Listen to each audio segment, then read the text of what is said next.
ಮಿತ್ರರೇ ನಮಸ್ಕಾರ. ಮಿತ್ರರೇ, ಇಡೀ ವಿಶ್ವವೇ ಇಸ್ರೇಲ್ ವಿರುದ್ಧ ತಿರುಗಿಬಿದ್ದಿರುವ ಈ ಸಮಯದಲ್ಲಿ ಬೆಂಜಮಿನ್ ನೆತನ್ಯಾಹು ಅವರು ಭಾರತದ ಹೆಸರನ್ನು ಪದೇ ಪದೇ ಪ್ರಸ್ತಾಪಿಸುತ್ತಿರುವುದು ಯಾಕೆ? 140 ಕೋಟಿ ಜನಸಂಖ್ಯೆಯ ಭಾರತದಲ್ಲಿ ಇಸ್ರೇಲ್ ಅತ್ಯಂತ ಜನಪ್ರಿಯ ರಾಷ್ಟ್ರವೆಂದು ನೆತನ್ಯಾಹು ಘೋಷಿಸಿದ್ದರ ಹಿಂದಿನ ಅಸಲಿ ಕಾರಣವೇನು? ಮತ್ತು ಅಮೆರಿಕದ ಸಹಾಯವಿಲ್ಲದೆ ಇಸ್ರೇಲ್ ಸ್ವಾವಲಂಬಿಯಾಗಲು ಭಾರತ ಹೇಗೆ ಪ್ರಮುಖ ಪಾಲುದಾರನಾಗಲಿದೆ? ಮಿತ್ರರೇ ನಮಸ್ಕಾರ. ನೀತಿ ಡಿಕೋಡ್ಗೆ ಸ್ವಾಗತ. ಇತ್ತೀಚೆಗೆ ಇಸ್ರೇಲ್ ಪ್ರಧಾನಿ ಬೆಂಜಮಿನ್ ನೆತನ್ಯಾಹು ಅವರು ಜಾಗತಿಕ ವೇದಿಕೆಯಲ್ಲಿ ಒಂದು ಮಹತ್ವದ ಹೇಳಿಕೆ ನೀಡಿದ್ದಾರೆ. ವಿಶ್ವದಾದ್ಯಂತ ಇಸ್ರೇಲ್ ಟೀಕೆಗೆ ಗುರಿಯಾಗುತ್ತಿರುವ ಈ ಸಂಕಷ್ಟದ ಸಮಯದಲ್ಲಿ ಭಾರತದ ಬೆಂಬಲ ಅವರಿಗೆ ದೊಡ್ಡ ಆಸರೆಯಾಗಿ ಕಂಡಿದೆ. ನೆತನ್ಯಾಹು ಅವರು ಇತ್ತೀಚೆಗೆ ತಮ್ಮ ಜನರನ್ನುದ್ದೇಶಿಸಿ ಮಾತನಾಡುತ್ತಾ, ಭಾರತದಂತಹ 140 ಕೋಟಿ ಜನಸಂಖ್ಯೆಯ ದೇಶದಲ್ಲಿ ಇಸ್ರೇಲ್ ಅತ್ಯಂತ ಜನಪ್ರಿಯ ರಾಷ್ಟ್ರವೆಂದು ನೆತನ್ಯಾಹು ಘೋಷಿಸಿದ್ದಾರೆ. ಪ್ರಸ್ತುತ ಗಾಜಾ ಸಂಘರ್ಷದ ನಂತರ ಯುರೋಪ್ ಮತ್ತು ಅಮೆರಿಕಾದಲ್ಲಿ ಇಸ್ರೇಲ್ ವಿರುದ್ಧ ಜನಾಭಿಪ್ರಾಯ ಮೂಡುತ್ತಿರುವಾಗ ಭಾರತದ ಈ ಸ್ನೇಹ ನೆತನ್ಯಾಹು ಅವರಿಗೆ ರಾಜತಾಂತ್ರಿಕವಾಗಿ ಅತ್ಯಂತ ಪ್ರಮುಖವಾಗಿದೆ. ಇಲ್ಲಿ ಇಸ್ರೇಲ್ ಈಗ ಒಂದು ದೊಡ್ಡ ಬದಲಾವಣೆಗೆ ಮುಂದಾಗಿದೆ. ಮುಂದಿನ 10 ವರ್ಷಗಳಲ್ಲಿ ಅಮೆರಿಕಾದಿಂದ ಹಣಕಾಸಿನ ಸಹಾಯ ಪಡೆಯುವುದನ್ನು ಶೂನ್ಯಕ್ಕೆ ಇಳಿಸಿ ಇಸ್ರೇಲ್ ಅನ್ನು ಸಂಪೂರ್ಣ ಆತ್ಮನಿರ್ಭರ ಮಾಡಲು ನೆತನ್ಯಾಹು ಯೋಜಿಸಿದ್ದಾರೆ. ಈ ಗುರಿ ತಲುಪಲು ಭಾರತದಂತಹ ದೊಡ್ಡ ಆರ್ಥಿಕತೆಯ ಜೊತೆಗಿನ ಸಹಭಾಗಿತ್ವ ಅತ್ಯಗತ್ಯ. ಈಗಾಗಲೇ ಅದಾನಿ ಡಿಫೆನ್ಸ್ನಂತಹ ಭಾರತೀಯ ಕಂಪನಿಗಳ ಜೊತೆ ಇಸ್ರೇಲ್ ರಕ್ಷಣಾ ವಲಯದಲ್ಲಿ ಕೈಜೋಡಿಸುತ್ತಿದೆ.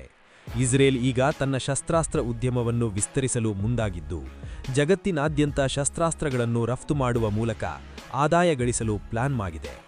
ಈ ನಿಟ್ಟಿನಲ್ಲಿ ಪ್ರಧಾನಿ ಮೋದಿಯವರ ಮುಂಬರುವ ಭೇಟಿಯು ಕೇವಲ ರಾಜತಾಂತ್ರಿಕ ಭೇಟಿಯಾಗಿರದೆ ದೊಡ್ಡ ಮಟ್ಟದ ರಕ್ಷಣಾ ಮತ್ತು ಆರ್ಥಿಕ ಒಪ್ಪಂದಗಳಿಗೆ ಸಾಕ್ಷಿಯಾಗಲಿದೆ.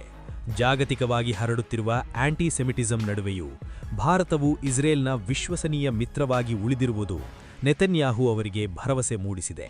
ಇಲ್ಲಿ ನಾವು ಗಮನಿಸಬೇಕಾದ ಒಂದು ಮುಖ್ಯ ಬದಲಾವಣೆ ಎಂದರೆ, ಇಸ್ರೇಲ್ ತನ್ನ ರಕ್ಷಣಾ ನೀತಿಯಲ್ಲಿ ಅಮೆರಿಕದ ಮೇಲಿನ ಅವಲಂಬನೆಯನ್ನು ಕಡಿಮೆ ಮಾಡಲು ನಿರ್ಧರಿಸಿರುವುದು. ಐತಿಹಾಸಿಕವಾಗಿ ಅಮೆರಿಕ ಇಸ್ರೇಲಿಗೆ ಬಿಲಿಯನ್ಗಟ್ಟಲೆ ಡಾಲರ್ಗಳ ಸೈನಿಕ ನೆರವನ್ನು ನೀಡುತ್ತಾ ಬಂದಿದೆ. ಆದರೆ ಇತ್ತೀಚಿನ ವರ್ಷಗಳಲ್ಲಿ ಅಮೆರಿಕದ ಆಂತರಿಕ ರಾಜಕೀಯ ಬದಲಾವಣೆಗಳು ಮತ್ತು ಇಸ್ರೇಲ್ ವಿರುದ್ಧ ಅಲ್ಲಿ ಕೇಳಿಬರುತ್ತಿರುವ ಅಸಮಾಧಾನದ ಧ್ವನಿಗಳು ನೆತನ್ಯಾಹು ಅವರನ್ನು ಚಿಂತೆಗೀಡು ಮಾಡಿವೆ. ಈ ಕಾರಣದಿಂದಲೇ ಅವರು ಮುಂದಿನ 10 ವರ್ಷಗಳಲ್ಲಿ ಅಮೆರಿಕದ ಏಡ್ ಅಥವಾ ಸಹಾಯವನ್ನು ಶೂನ್ಯಕ್ಕೆ ಇಳಿಸಿ ಅದನ್ನು ಸಮಾನ ಪಾರ್ಟ್ನರ್ಶಿಪ್ ಆಗಿ ಬದಲಾಯಿಸಲು ಬಯಸುತ್ತಿದ್ದಾರೆ. ಈ ಸ್ವಾವಲಂಬನೆಯ ಹಾದಿಯಲ್ಲಿ ಭಾರತದಂತಹ ಬೃಹತ್ ಮಾರುಕಟ್ಟೆ ಮತ್ತು ಉತ್ಪಾದನಾ ಕ್ಷಮತೆ ಇರುವ ದೇಶ ಇಸ್ರೇಲಿಗೆ ಅನಿವಾರ್ಯವಾಗಿದೆ. ಅಷ್ಟೇ ಅಲ್ಲದೆ ಜಾಗತಿಕ ವೇದಿಕೆಯಲ್ಲಿ ಇಸ್ರೇಲ್ ಇಂದು ಒಂದು ವಿಶಿಷ್ಟವಾದ ಏಕಾನಿತನವನ್ನು ಅನುಭವಿಸುತ್ತಿದೆ. ಇಂತಹ ಸಮಯದಲ್ಲಿ 140 ಕೋಟಿ ಜನರ ಪ್ರಜಾಪ್ರಭುತ್ವ ರಾಷ್ಟ್ರವಾದ ಭಾರತವು ತನ್ನ ಪರವಾಗಿ ನಿಂತಿದೆ ಎನ್ನುವ ಸತ್ಯ ಇಸ್ರೇಲ್ನ ಸಾಮಾನ್ಯ ಜನರಿಗೆ ಭಾರೀ ಧೈರ್ಯ ನೀಡುತ್ತಿದೆ.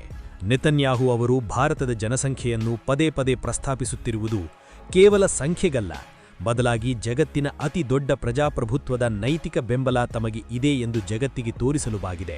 ಅಮೆರಿಕದ ಅಧ್ಯಕ್ಷ ಡೊನಾಲ್ಡ್ ಟ್ರಂಪ್ ಅವರು ಪಾಕಿಸ್ತಾನದ ಸೈನಿಕರನ್ನು ಗಾಜಾದಲ್ಲಿ ಶಾಂತಿ ಪಾಲನೆಗಾಗಿ ಬಳಸಿಕೊಳ್ಳಲು ಬಗ್ಗೆ ಮಾತನಾಡುತ್ತಿದ್ದರು. ಇಸ್ರೇಲ್ ಮಾತ್ರ ತನ್ನ ಅತ್ಯಾಧುನಿಕ ತಂತ್ರಜ್ಞಾನವನ್ನು ಹಂಚಿಕೊಳ್ಳಲು ಮತ್ತು ಜಂಟಿ ಹೂಡಿಕೆ ಮಾಡಲು ಆರಿಸಿಕೊಂಡಿರುವುದು ಕೇವಲ ಭಾರತವನ್ನು ಮಾತ್ರ. ಇದು ಭಾರತದ ರಾಜತಾಂತ್ರಿಕ ತೂಕ ಎಷ್ಟಿದೆ ಎಂಬುದಕ್ಕೆ ಸಾಕ್ಷಿ. ಕುತೂಹಲಕಾರಿ ವಿಚಾರವೆಂದರೆ, ಡೊನಾಲ್ಡ್ ಟ್ರಂಪ್ ಅವರು ಪಾಕಿಸ್ತಾನದ ಬಗ್ಗೆ ಮೃದು ಧೋರಣೆ ತಳೆದಿರಬಹುದು, ಆದರೆ ಇಸ್ರೇಲ್ ಮಾತ್ರ ಪಾಕಿಸ್ತಾನ ಅಥವಾ ಟರ್ಕಿನಂತಹ ದೇಶಗಳ ಮೇಲೆ ಎಂದಿಗೂ ನಂಬಿಕೆ ಇಟ್ಟಿಲ್ಲ.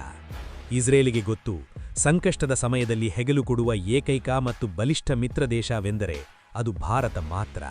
ಸ್ನೇಹಿತರೆ, ಮೋದಿ ಅವರ ಈ ಇಸ್ರೇಲ್ ಭೇಟಿ ಜಾಗತಿಕ ಜಿಯೋಪಾಲಿಟಿಕ್ಸ್ನಲ್ಲಿ ಯಾವ ಬದಲಾವಣೆ ತರಬಹುದು? ಕಮೆಂಟ್ ಮಾಡಿ ತಿಳಿಸಿ. ಇಂತಹ ಆಸಕ್ತಿಕರ ವಿಚಾರಗಳಿಗಾಗಿ ನೀತಿ ಡಿಕೋಡ್ ಸಬ್ಸ್ಕ್ರೈಬ್ ಮಾಡಿ. ಜೈ ಹಿಂದ್, ಜೈ ಕರ್ನಾಟಕ.